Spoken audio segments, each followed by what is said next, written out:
A paz do Senhor Jesus Cristo a todos os irmãos e irmãs, em nome do nosso Senhor e Salvador Jesus Cristo. Hoje estamos aqui para dar continuidade ao estudo sobre os dons espirituais relacionado em 1 Coríntios no capítulo 12.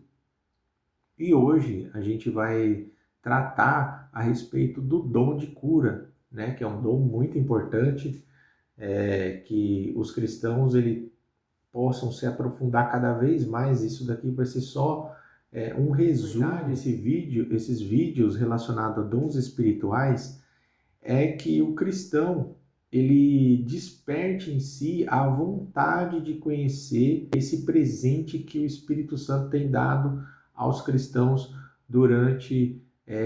desde o dia de Pentecostes e até os dias atuais.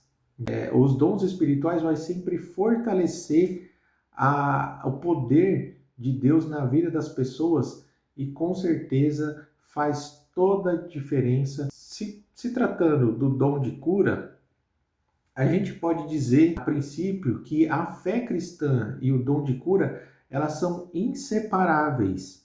Uma completa a outra, então a gente tem que ter isso em mente. O cristão, ele tem que ter isso em mente, se tratando dos dons de cura. Pastores e ministros, na atualidade, eles erram muito na questão de excluir das suas mensagens a cura divina, os dons espirituais, porque isso é muito importante, porque isso desperta no cristão a vontade e o desejo de buscar tanto a Deus quanto aos dons que Deus tem proporcionado para a igreja. Então isso é muito importante. A gente pode ter um panorama sobre os dons de cura. Cura é uma das partes central do evangelho da graça remidora do Senhor Jesus Cristo, né? Então, no Antigo Testamento, se revela como Deus curava o seu povo, porque ele era conhecido como um Deus de cura, né? Então, assim, os textos do Antigo Testamento vão trazer isto de forma mediativa para que as pessoas entendam que Deus ele exerce o seu poder dentro do teu ministério e ele quer também que os cristãos aflore isto dentro dele para que ele também possa usar os cristãos para que as pessoas que estão enfermas possam ser libertadas das enfermidades que o demônio coloca nas pessoas, tanto no corpo, na alma e no espírito. Então, essas enfermidades, elas são fundamentais para que o poder de Deus possa ser exercido e possa ser manifestado, entende?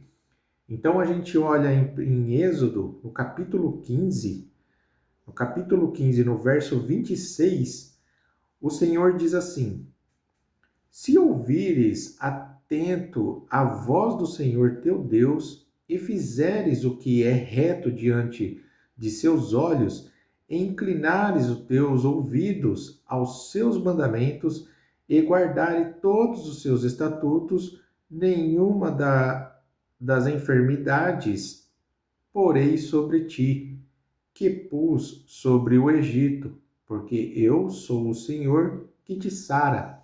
Então o Senhor, ele sara, né? Então isto daí está relacionado à fé cristã. Em Salmo, Davi também fala a respeito disto.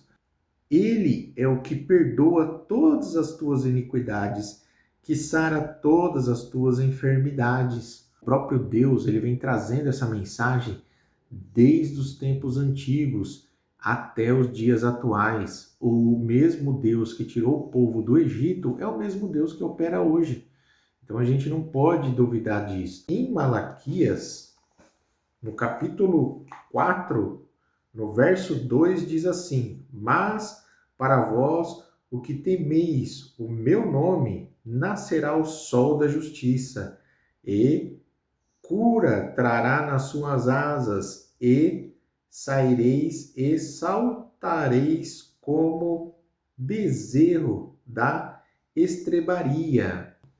A evangelizar é um trabalho de cura e a gente tem que ter isso em mente, né? Porque há uma razão também, né, pelo qual Jesus usou na maior parte a cura divina.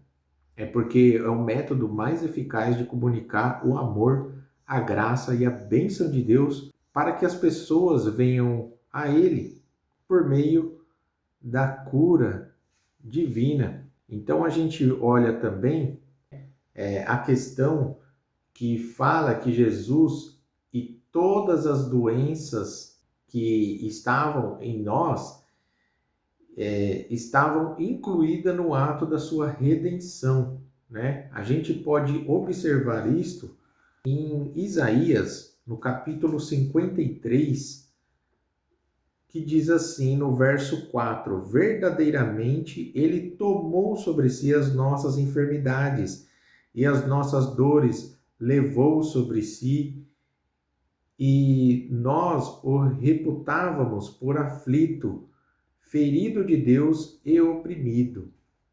No verso 5 diz assim: mas ele foi ferido por causa das nossas transgressões e moído por causa das nossas iniquidades. O castigo que nos traz a paz estava sobre ele, e pelas suas pisaduras fomos sarados.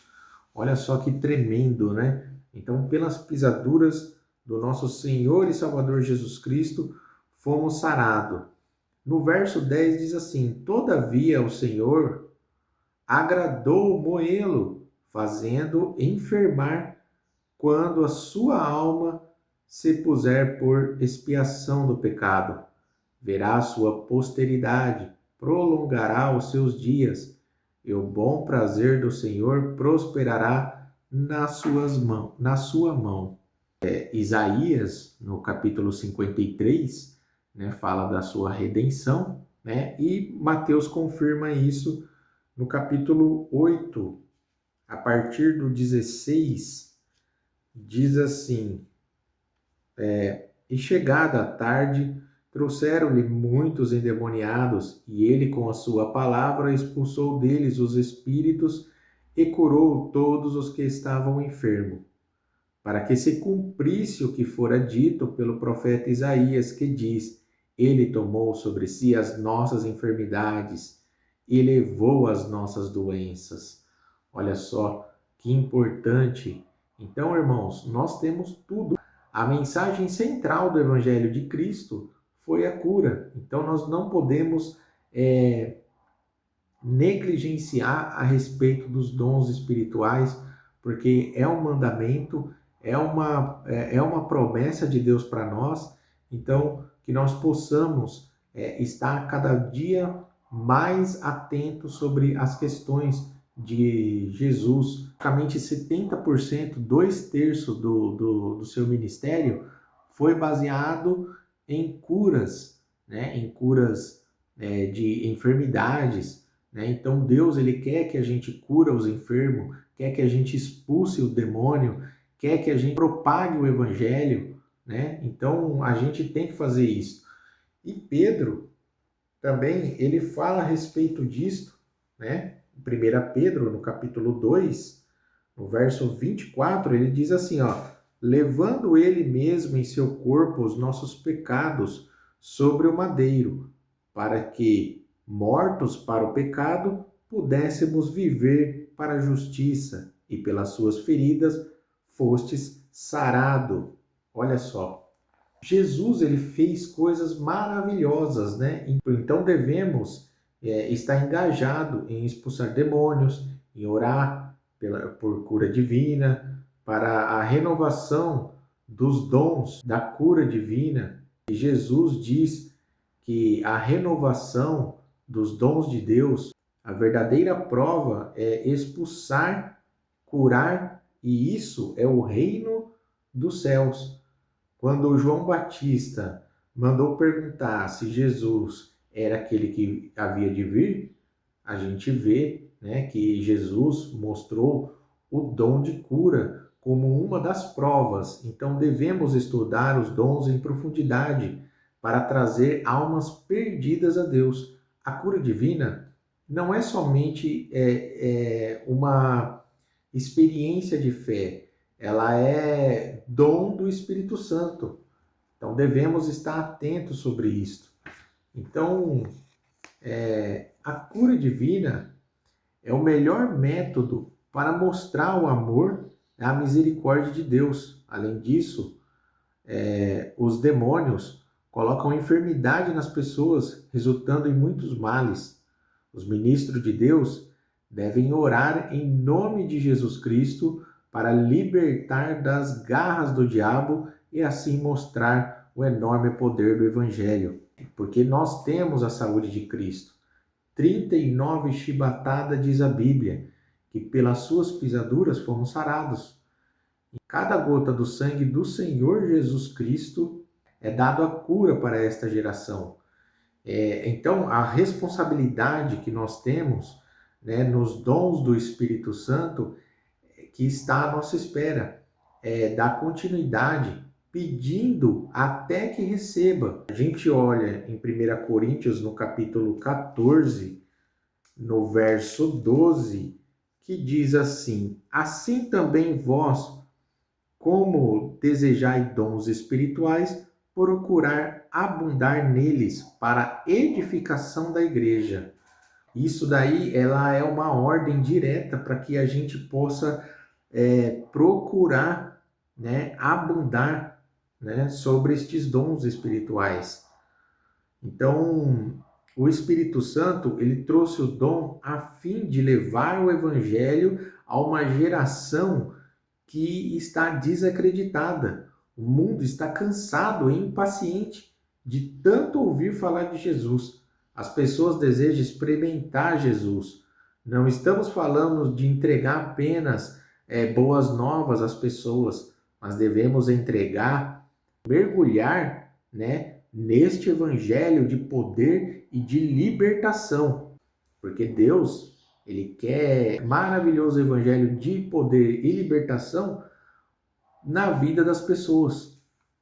Então, o que faz o cristão ir atrás desses dons? O desejo que Paulo falou. Todo cristão tem que ter esses desejos, gente. Isso aí é uma ordem direta. A gente pode ver, inclusive, em Marcos, né, que estes sinais retratam sobre isso, né, para que a gente entenda que Jesus, ele deu uma ordem direta para os crentes. E ele diz assim, Marcos 16, 15 diante, e disse-lhes: ide por todo mundo, pregai o evangelho a toda criatura. Quem crer e for batizado será salvo, mas quem não crer será condenado. E esses sinais seguirão aos que creem. Em meu nome expulsarão os demônios, falarão novas línguas, pegarão na serpente, e se beberem alguma coisa mortífera, não lhe fará dano algum, e porão as mãos sobre os enfermos e sararão. Então Tiago, ele retrata muito bem isto, né? Na atualidade, as pessoas ainda falam assim, mas e os dons de cura na atualidade? Funciona, baseado na Bíblia, né? É claro que todo cristão, o Espírito Santo, ele usa a pessoa da forma que ele quer, da maneira que ele quer, né? Mas o que está retratado aqui na Bíblia, a gente tem um respaldo bíblico a respeito dos dons de cura na carta do Tiago, né? No capítulo 5, ele diz assim, no verso 14 em diante, diz assim, está alguém entre vós doente? Chame os presbíteros da igreja e ore sobre ele, ungindo com azeite em nome do Senhor. E a oração da fé salvará o doente, e o Senhor o levantará. E se houver cometido pecado, lhe serão perdoados. Olha só que tremendo, né? Então, lembrando que Paulo fala que na sua carta em Gálatas, né, no capítulo 2, no verso 9, ele fala que Tiago era um dos colunas da igreja junto com Pedro, né, que é o Cefas, e João, sobre a autoridade de Tiago, que está na carta de Atos dos Apóstolos, né? No verso 15, ele se manifestou ali, né, naquele concílio que tinha, né? Pedro tinha falado, alguns tinham falado, e depois ele colocou um ponto que todo mundo ficou sem ter o que falar, né? E acabou obedecendo ali realmente aquilo que ele estava falando, que ele diz assim, ó, no verso 19, por isso julgo que não se deve perturbar aqueles dentre os gentios que se convertem a Deus, né? Então, olha só a autoridade, né, de Tiago a respeito disso. Então, os dons de cura foi dado aos presbíteros da igreja, né, como a gente acabou de ver nas cartas, que eram homens que estavam sempre no alcance de qualquer pessoa doente, né? Na igreja, eles têm autoridade bíblica, né, para exercer o dom de cura. Tinha o poder de exercer o dom de cura até a igreja existir, né? Isso até perpetuar enquanto a igreja estiver aqui, esses dons ele nunca vai cessar, né? Então, o que nós temos em mente? Que os presbíteros hoje, nos nossos dias atuais, eles são pastores, profetas, pregadores, presbíteros, né, que equivalem ao presbitério daquela época, por meio da congregação. Então, ele escreveu isto não pensando naquela época, mas para uma vindoura. Então, olha só a carta que Tiago fez em relação a isso.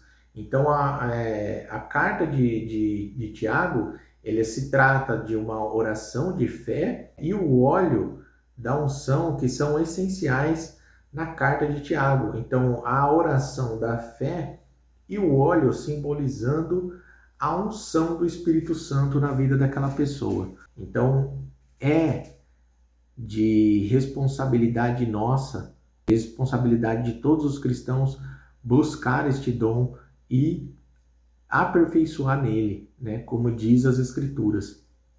Então, irmãos, eu quero agradecer por você que está assistindo esse vídeo, e se edificou você de alguma forma, você possa compartilhar com as pessoas e possa também pregar a respeito dos dons espirituais, para que as pessoas possam estar buscando cada vez mais estes dons maravilhosos que o Espírito Santo está distribuindo e distribuiu a muitas pessoas. Então, o Espírito Santo que agiu no passado, ele ainda age, a gente tem que ter isso em mente. Então, fica aqui o meu abraço a todos, que todos fiquem na paz de nosso Senhor e Salvador Jesus Cristo, e voltamos nos próximos vídeos, querendo Deus, em nome do nosso Senhor e Salvador Jesus Cristo. Até mais.